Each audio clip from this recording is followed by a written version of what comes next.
We're back with another episode of The Ring, the Bling, and all the things. Now, the three of us, we like to have a good time. But this is one conversation I know that's near and dear to both of you all. And this conversation is going to be about budget. We've done some fun episodes in the past about budgets. But this time it's a little bit different conversation. We're really taking it far back and trying to be in the situation or in the mindset of someone that just got engaged and doesn't know anything about the wedding industry. Mike, I know you always talk, so Sharon, why don't you start? I think that it's a really good idea that we're doing this episode because I have recently met with a lot of couples for our very first meeting. You know, 'tis the season and we're meeting with couples that just got engaged and we are doing our very first planning. And when we start to talk about budget, they have no idea what to expect. And how could they? This is not what they do. If they're the first wedding in their family in quite some time, they don't know what to expect. So I feel like a lot of times they're just pulling a random number out of the air. Yeah. And I feel like we as wedding professionals somehow are dropping the ball and not educating clients well enough on what a wedding truly does cost nowadays. I will say something to that, because I'm in the online space and I love a good Google search. Don't get me wrong. But I think sometimes there's information out there that's not completely accurate, or it's something from 3 or 4 years ago. And where we're at today is far different than last year or the year before that. So they're going out there and possibly doing a search on how much should I spend on my wedding, or where should I start with my wedding budget? I think the big point to make here is it's different by where you're located. It can be a big difference. There's also so many variables that factor into a budget. As a wedding planner, and I know Mike might, he might even think of things I didn't, but as a wedding planner, what's your guest count? Huge. What style of wedding are you wanting to have? Those things factor in. But as one of, I think, the pros to hiring a wedding planner is I can really listen and I can learn what's most important to you, and I can know where to put money and where to take money away. But we still have to have that bucket, our budget, to start with. Well, I'm glad that we're discussing this because I usually talk to 10 to 12 brides a week. And just this past week, we had couples in and they are gung-ho on what they want. And I always ask at the end, what is your budget? And they look at me kind of crazy and say, well, I really don't know, but, we're trying to get prices to figure it out. And that's okay. But when it comes to educating, and that's why I'm glad we're doing this, because you need to know on the bottom line, where do you start to come up with this budget? And I'm hoping we'll help them here a little bit today. I want to go back to a point Sharon made, and I want to make sure that people that listen to us, when you talk about style, I think what you're referring to, and correct me if I'm wrong, are you having it at a family member or parent's farm or residence with tents and things like that? Are you doing a barn type wedding? Or are you doing a more upscale or more fine dining type experience? I hate to say that. More formal. Thank you, Sharon. That's the word I'm looking for. Because what ties into what you said about guests, and we have mentioned this so many times on episodes that I don't think people still get it. 10 guests is not just 10 guests. It's not just 10 dinners or appetizers that you're serving. That could be a table, decor, chairs, the whole thing. So will you go into a little bit more detail about the style part? I think that we can't really say barn weddings anymore because in our area, some of the most expensive venues our barns in our market are barns. And I didn't mean that in any way. But I'm saying you have to just look at specific venues. Is that more rustic chic? It could be. Yeah. It could be. Okay. Country chic, rustic chic. If you're looking at, say, a hotel where you have to use their catering, their bar, there's no negotiating. There's no interviewing different caterers to try to meet a budget. So if that's the style of wedding you want, then I think that's where you start, because you have no control over those numbers. Then you get those numbers and you kind of go from there with what else you have to spend. The main thing I try to counsel my clients on is just what is realistic. You know, can you do a wedding for $10,000? You absolutely can. And it can be very pretty and it can be your wedding and very special. But if you want what the average wedding cost in our market, you have to have more money. Well, an average cost in Louisville, we've researched this. About 35. Yeah, 35 now in 23. Last year it was like 24. The year before it was 17. But you've got to realize everything is going up across the board, and that's where you got to think about that too. Well, I know I was sharing with Mike off air. I got a catering quote the other day from a company that I am familiar with, but because food costs have gone up so much, I mean, look, what's a dozen eggs right now? $6, $7 at the grocery store. I mean, I think we're going to have to like dye potatoes at Easter because eggs cost too much. I was just telling my kids that everything has just gone up so much that, yeah, I think the average cost in our area is probably about $35,000. We don't want to scare people because this is not the reason we're doing this episode. It's just that you've got to be realistic when you start planning. That's the most important thing. Yes, your first thing you want to do is pick your venue. Next thing is usually your dress. But before even you do all that, you need to sit down, come up with a realistic budget, and do your research. You know, so it'll be easier for you, so it won't be sticker shock later. Well, and I always tell my clients, it's a sucky conversation. You know, when you talk about your wedding, you want to talk about pretty, and you want to talk about love, and you want everything to be fun and joyful. But talking about your budget, if you do that in the beginning, and you just have an open, frank conversation, who is contributing to your budget? Who's paying for what?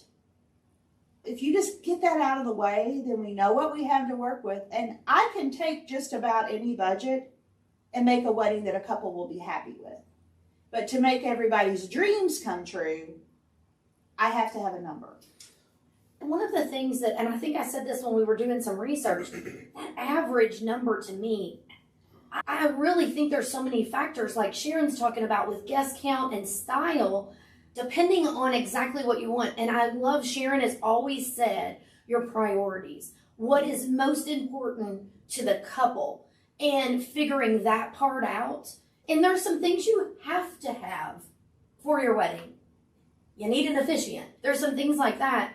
I just feel like there's not a whole lot out there just to kind of help guide a person along the way. Like you said, people are coming in, they really don't know the numbers. Trying to come up with that figure, they don't even know what all they need from A to Z to pull off the day. Well, and that being said, there are so many ways to cut a wedding budget that, in my opinion, don't affect that wedding at all. I don't know if we're getting that deep into it or not today, but I'm not a huge believer in wedding favors because I have broke down enough weddings to know that 75% of those are not going home with a guest, and I'm going to throw them away at the end of the night. And they can be pretty expensive. Very. I also have a ton of couples now, and my couples have taught me this. We're going to online invitations. We're not paying for, you know, if invitations are important to you and papery is important to you and branding your wedding is important, we've got people for that and we can do it. If that's not important to you, then do an online invitation. It costs $0. I really think that's a whole episode in itself. I think too. Yeah. Ways to save, and I think those are great tips. So one of the things that we talked about before we decided to tackle this episode is we talked about like a worksheet to help kind of lay out some of the items. So Sharon, let's talk through some of that, because for somebody that's gotten engaged and it's been a while since their parents or someone in their family has gotten married, they don't know some of the things that need to be on that list to come up with a budget. Once you come up with what you think, roughly your guesstimate of what your budget is, I use a template that I have for my clients that just breaks down on average. Mike's sitting here next to me. I usually factor about 10% of a budget for florals. I usually factor my venue, my catering, and my bar. Put all three of those together, and I want those to be about 30 to 35% of my budget. Venue, catering, and bar, I want to not be more than 30 to 35% of my budget. Okay. All added together. So if you have a venue where you can do outside catering, outside bar, then you can spend a little more on your venue. But if you have a venue that is going to require you to use their providers, then you have to be a little less on what you pay for the space, if that makes sense. You want to factor in who's paying for what actually is coming out of this bucket that we've created for our budget. Is rehearsal dinner in there, or is the other partner's family paying for that? Should that factor in? Are we factoring in honeymoon? Are we factoring in travel for honeymoon? If not, get it out of the bucket. Rings, Mike pointed out earlier, rings are something that a couple gifts to one another. To me, that's not part of your wedding budget. A brunch afterwards, bachelorette parties, those should not be part of your wedding budget. There's so many factors to look at. The reason I'm glad we're doing this episode is I want to bring it back down to the bottom for a minute, just to say for these brand new couples that are just starting today. And their heads spinning. Like I said earlier, do your research. Now, I have a lot of brides and grooms call me on the phone, and they'll say, and this is the reason I'm saying this, is because they'll say, what's the average cost of your wedding flowers? Well, realistically, I cannot answer that over the phone because it depends on if you want daisies and carnations or you want roses and garden roses. But it also matter if you're doing stuff for their ceremony space, their reception space. Definitely. Bridal shows. We had an episode on bridal shows. That's where you should walk around and talk to your vendors and say, what is the estimate that I should be planning on? I always say anywhere from 8 to 10%. But just because we say 8 to 10%, that doesn't mean that that's what it's going to be. It could be less than that, or it could be 10% more than that. It just, like you said, it depends on what is a priority to you when planning your wedding. But I think you ought to do your homework on each individual vendor before you even begin to say, okay, I've got $25,000 or $40,000 to spend. We're going to put together a worksheet that will be available that they can plug their number in, that they'd like to be able to spend this number. And it's going to focus on the ceremony and reception in particular. Sharon mentioned about honeymoon, about rings and things like that. We're going to list down as far as what we say could be needed. Now, some of it you have to have an officiant. Some of it you have to have for your day. Just like when you say you have to have an officiant, you do. Mike can be my officiant. Because he's my friend, he's free. So there are ways around everything. Absolutely. And that's something to think about is, like you had mentioned about ways to save. That could be something that, and I don't want to throw numbers out for officiants because I would literally be doing what some people are doing and pulling a number from the sky. But in this worksheet, we hope that it will help you. Maybe you know up front you only have $25,000 to spend on your wedding. By being able to plug that number in and the average percentages for the items we're going to list will break down for you on that sheet. And that may be where you can say, okay, paper's not as important to me. You can see those numbers and adjust, and it may start your mind going, wow, this number cannot get me to the style of wedding that I want to have. So that's what we're going to share as a worksheet from us. And I'm sure there's other ones out there that you can use or do research. Some couples are paying for it themselves. They may only have, and I don't want to say only have, because $20,000 to me, $20,000 is a lot of money. So I don't want it to be like, oh, she's saying just $20,000. No, that's a lot of money. But if that's all you have saved, and you're, as the couple, you're the ones putting on your own event, and there's nothing wrong with that, it helps you prioritize what's most important. And I think Sharon has made it abundantly clear in past episodes. It's your event. Focus on the things that are important to you. Now, I know we have another episode we're going to do that it's not always all about the couple, but I think something like that with those hard numbers in front of you, it really starts to allow you the space to say, are these things really important for our day? Sometimes when I sit down with clients at our first planning meeting, and I have a template that I use, and I put in what they tell me, and then we kind of break it down. And if they say, for instance, we aren't going to need transportation, and I've allotted $2,000 for transportation. Okay, well then where does that $2,000 go? So sometimes once we sit down and we talk about it and we work it through, it's not as scary as they think it's going to be.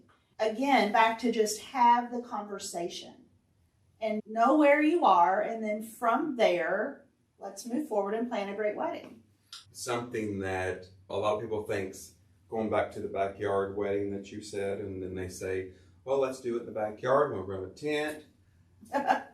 Just want to put that out there forward, because that doesn't mean it's always cheaper. Because when you get into tents and tables and chairs and china and tablecloths and all that, that adds up quicker than you would use a venue. Another thing, do your homework. Do your homework.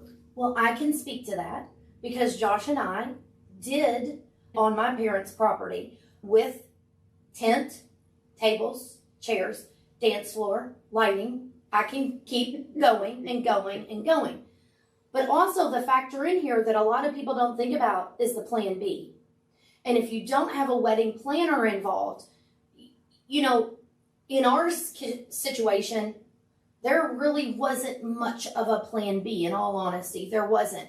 Now, the reasons we did it was because we wanted a beachy type thing. My parents have an in-ground pool. That's the kind of style we were going for. But you're exactly right. There are things that add up.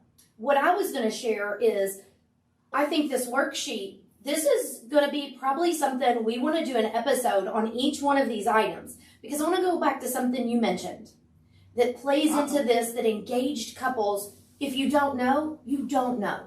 Transportation. And you've talked about this before. But a benefit, possibly, of having it at a hotel and all your stuff happens in one location, you're not moving, herding cats, as we sometimes call it. You're not transporting wedding party, couple, maybe even a guest, things like that. That's why I think what Sharon talked about, style, is such an important thing to nail down, because if you have a lot of out-of-town guests and you're going between two different locations for ceremony and reception, transportation probably becomes a bigger factor. Any type of wedding, whatever wedding you choose, when it comes to budget, there's the pros and cons of it. And again, it's just hopefully, not to be a commercial for wedding planners, but hopefully you will retain someone that's going to be in your corner that's educated about this. It's what I do for a living. I went to school for it, to help you figure out where to put your money. To summarize what I said, your logistics are going to change dependent upon the style you choose. And that could swing either way. Absolutely. A lot of people, again, we say it all the time, you just don't know what you don't know. I have brides all the time that say, oh, well, I won't need that much for flowers because I just want greenery. But I've sat by this man enough in enough appointments that I know greenery is not inexpensive. So again, if a wedding planner is not in your budget, if it's just not, at least do your homework and educate yourself before you go to those appointments to know kind of what you're thinking. And again, I don't want people who don't have these huge budgets to feel like they can't have a great wedding, because they can. I just feel like you need to know before you go. As we wrap up this episode, I want to say one thing that I think is a misconception out there regarding wedding planners that I know you're not going to say on your own account. I have witnessed it for many years. Most of the time, wedding planners end up saving you at least the amount it costs for their services. I kind of pride myself on that. Yeah. And I think that sometimes we're back to perception. It's just an added cost. But to be honest with you, their knowledge, their expertise, because everything around wedding can end up saving you money. That's how we're going to wrap this episode up. Well, I like that. I thought you would. So budgeting, I think, is probably more important than engaged couples realize. And I think maybe it's one of the things that's avoided because they don't know where to start to come up with a number. And they don't want to talk to their parents or, family members and have the conversation, because I don't like to talk about money. It's uncomfortable. And we've done a couple episodes in the past. We've been doing this for quite a while now. So we'll also link to those other episodes, because there's one we did about balling on a budget. Yep. Big budget butts. Yep. I remember that one as well. So we'll link to those others because we went deeper in different parts of the conversation. And I think this is one that this worksheet will help us realize we need to do an episode on each one of these, because there's money saving tips, time saving tips with each one of these items. Absolutely. For those that might want to get access to this worksheet we're referring to, you can go to the show notes of the podcast, or if you're watching on YouTube, just go to the description and there'll be a link, or you can always visit the website and get a copy of that worksheet. Sounds great. I can't wait to dig in deeper. Thanks everybody for tuning in. If you have something you want to share with us, or you have questions, reach out to us. All you have to do is go to the website, click the microphone, record a message, or you can send us a message. And as Sharon always likes to close out with, leave us a glowing 5-star review. until next time, everyone, take care.